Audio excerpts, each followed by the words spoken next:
You're lying on your side under a rock overhang, and everything that needed doing is already done. Meat's drying, fire's banked, the baby is finally asleep. It's the middle of the afternoon. There are 6 hours of daylight left, and your entertainment options are the sky, that rock, and your brother-in-law. There's nothing to read, because reading won't exist for another 30-odd thousand years. No music unless somebody in this camp gets up and makes some. Nobody needs you. Nobody's coming. Welcome to the part of prehistory nobody builds a museum diorama about. We know an almost embarrassing amount about these people. What they ate, and in which season. Roughly when they weaned their kids. Which of their teeth were rotting. What killed them. And how old they were when it happened. We can estimate the temperature inside the cave. The one thing we almost never ask is what they did between lunch and sunset. And that's most of it, by the way. Stack up 200,000 years of our species, and the overwhelming bulk of it isn't hunts and migrations and firelit turning points. It's afternoons. Hundreds of millions of ordinary, nothing-happening afternoons, every one of which had to be gotten through by a real person with a real attention span. The word prehistory makes the whole stretch sound busy. Mostly it was Tuesday. So did they get bored? And if they did, no screens, no books, no games you'd recognize, not even a weekend to look forward to. What did they do about it? You already have an answer, and it's a decent one. They didn't get bored because they didn't have time to. Life was short and hard, and consisted of finding food, not becoming food, and starting over tomorrow. Boredom shows up after your needs are handled, and your calendar is empty. A modern complaint. Something invented somewhere between the waiting room and the office job. That's reasonable, and you were pointed at it on purpose. It's what the little wax people in the museum are telling you. Always mid-task, always crouched over something, never just sitting there. And it's 4 centuries of a very good line about life being nasty, brutish and short, still getting quoted today, mostly because it's a very good line. Then somebody went and measured it. Between 1963 and 1965, an anthropologist moved into the Dobe area of the Kalahari with the Eju Hoansi and did the unglamorous thing nobody had bothered to do. He timed them. Who left camp, when, for how long, and what they had in their hands when they got back. A month of that tallied up. Getting food took 12 to 19 hours a week.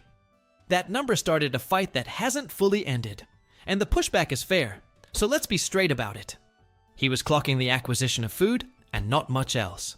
Add the processing, the cooking, the tool repair, the hauling of firewood, and the honest total lands somewhere around 44 hours a week for men and 40 for women.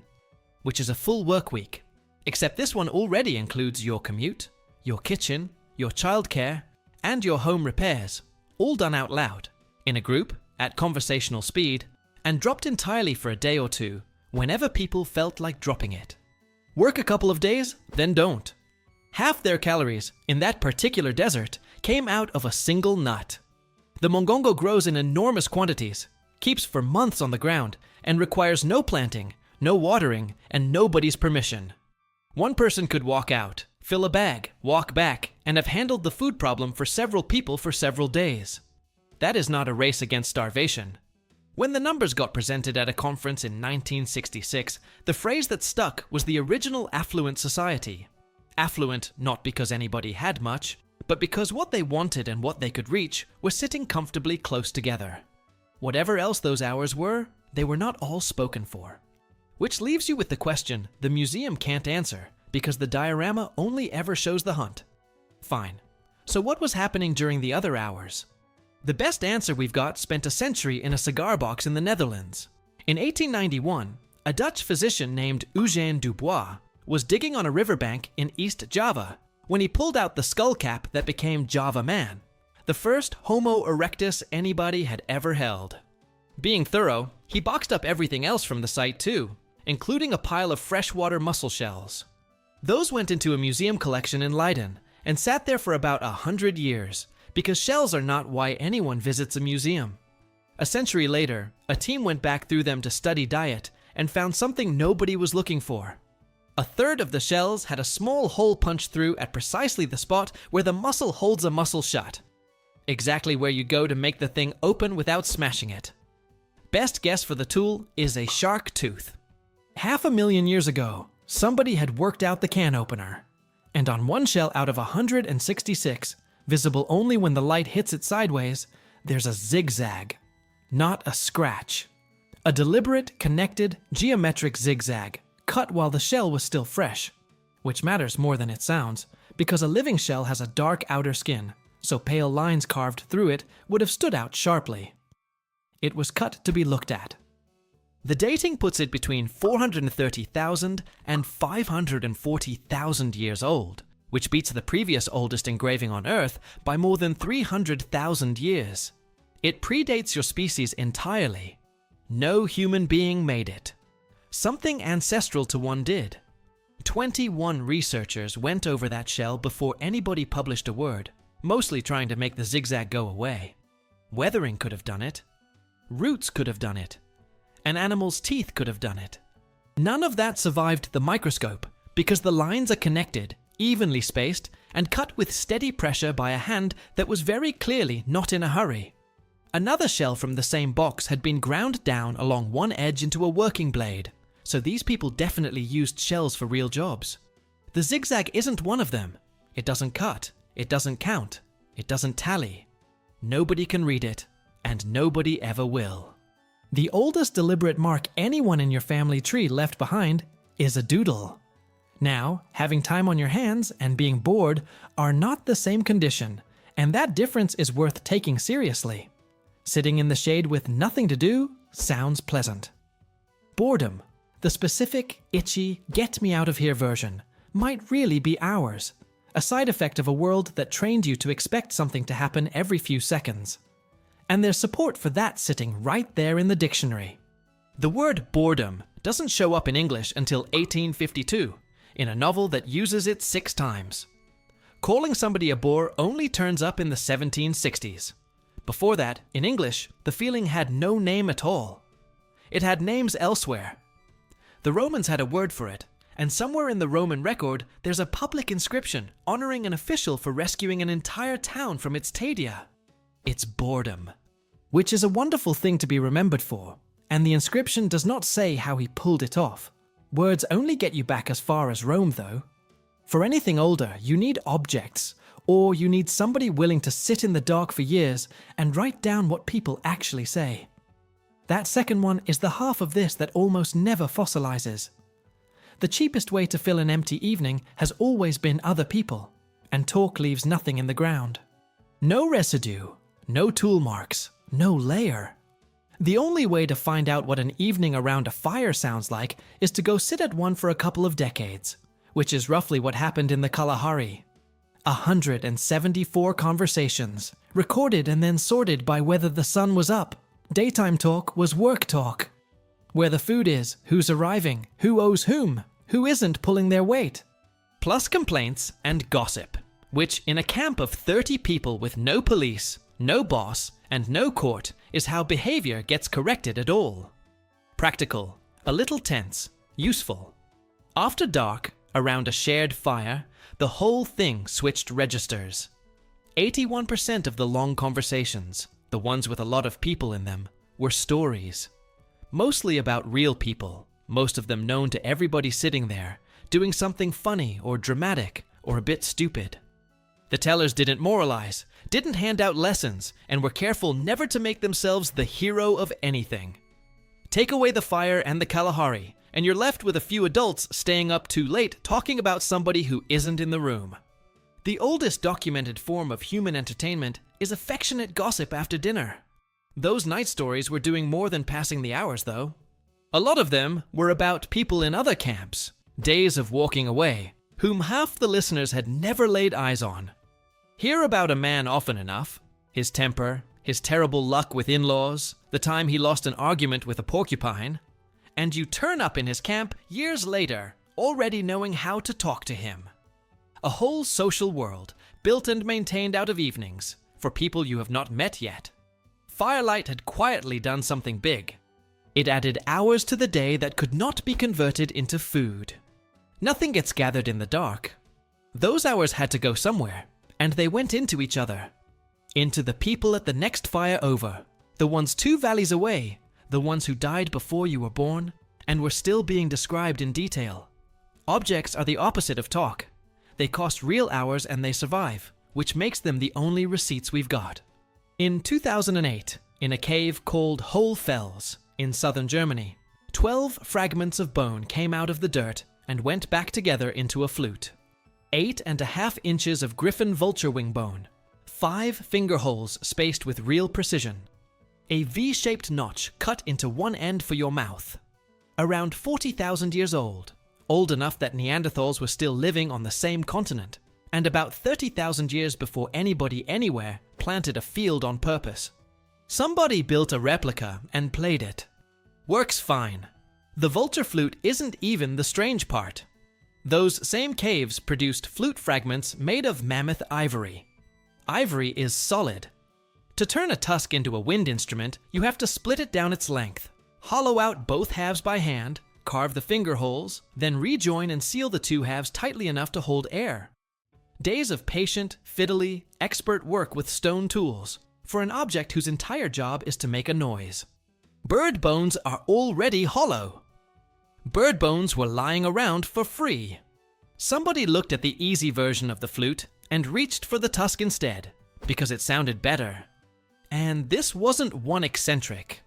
The same German caves have given up flutes made from the wing bones of mute swans, and fragments from a neighboring site date to 42 or 43,000 years. Down in the French Pyrenees, there's a collection of 22 of them. Whole valleys across thousands of years, quietly full of people making instruments. A flute also implies something a shaped stone doesn't. Somebody has to listen. You do not carve 5 precisely spaced holes into a vulture's arm so you can hear it alone. And sitting in the same layer of dirt as that flute, the excavators found a small carved mammoth ivory figure of a woman, the oldest sculpture of a human body anyone has ever dug up. Same cave, same people, same century, more or less.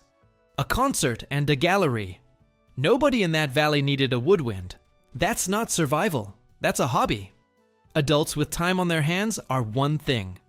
Children are the sharper test, because a bored 4-year-old cannot fake it for 10 minutes, and never could. You're about 3 years old. It's dark, except for whatever's burning behind you. Someone you trust has you under the arms and is holding you up over their head, and the ceiling under your fingers is cold and soft and slightly wet, and it gives when you push. That happened. At Ruffignac, in the Dordogne, there's a chamber where the ceiling is covered in grooves left by fingers dragged through a soft red film, exposing the pale white underneath. 50 of those grooves were measured with calipers and checked against a modern data set of children's hands. Most were made by kids between 2 and 5 years old. On a ceiling. Which means that 13,000 years ago, somebody carried a toddler deep into a cave in the dark and lifted them up so they could scribble. Push the numbers a little harder, and it gets more specific than that. Of the 50 grooves measured in that chamber, 46 appear to come from just 2 children. 2 kids. Possibly 1 visit. An entire ceiling covered because somebody's toddler discovered that the ceiling did something when you touched it. It isn't a one-off either. Kids' footprints are pressed into the floors at Chauvet and at Niort. On a wall at Gargas, there's a baby's hand, held flat and steady by an adult hand while pigment was blown over both. Nobody was decorating anything, and nobody was coming to see it. That's a small person with nothing to do, and an adult who found them something to do, in the only place available. You have handed a kid a phone in a restaurant for exactly the same reason. All of which leaves one question, and it's the one that turns this from an archaeology story into a mirror. What happens to you when you get an empty 15 minutes? In 2014, 11 studies went after exactly that, with around 800 people, some of them as old as 77. The setup was almost insultingly simple. Sit in a plain room with no phone, no music, nothing to read for somewhere between 6 and 15 minutes and entertain yourself with the contents of your own head. They couldn't stand it. About half rated the experience at or below the middle of the enjoyment scale. When people were allowed to try it at home instead, a third cheated and grabbed a device in their own house with nobody watching. Then came the version everybody remembers. Participants got a mild electric shock and were asked whether they'd pay $5 never to feel it again. 42 out of 55 said yes, they'd pay. Those same people were then left alone in the room with nothing to do. And a button that delivered the shock. 2/3 of the men pressed it, a quarter of the women. Most of them used it once or twice, the way you'd poke a bruise. One man pressed it 190 times in 15 minutes. Around the same period, a national survey asked Americans how they spent the previous day. The overwhelming majority reported spending no time at all relaxing or thinking. Not a little. None. Sometime in the next hour or two, you'll hit a gap. 20 seconds at a crosswalk, 40 in front of the microwave, the stretch between the elevator doors closing and opening again. And your hand will go to your pocket before you've consciously decided anything at all. You'll open something, look at it, close it, and open the same thing 8 seconds later. Nothing changed in there. The gap just needed filling, and that was the nearest thing to fill it with. That reflex is not new, and your phone didn't install it. It's the oldest continuously running program you've got, and the phone is just the first tool that ever satisfied it instantly. The person under the rock overhang had the same reflex on the same kind of afternoon, and no pocket to reach into. It came out through their hands and their mouth instead, into a bone with holes drilled in it, into a long story about somebody at the next fire who did something ridiculous, into the fingers of a kid held up to a ceiling in the dark, into a shark tooth, a mussel shell, and a zigzag nobody has ever been able to read. They weren't better at emptiness than you are. They were sitting in the same itch with far fewer ways out of it. And everything you now file under art and music and storytelling is what came out the other side of it. The whole inventory. All of it is somebody getting through the afternoon. So tell me about yours. Not the phone. Everybody's got the phone. That one's too easy. The other thing. The doodle in the notebook margin, the bottle label peeled off in one piece, the pen you click until somebody asks you to stop. Drop it in the comments. What do your hands do when there's nothing to do?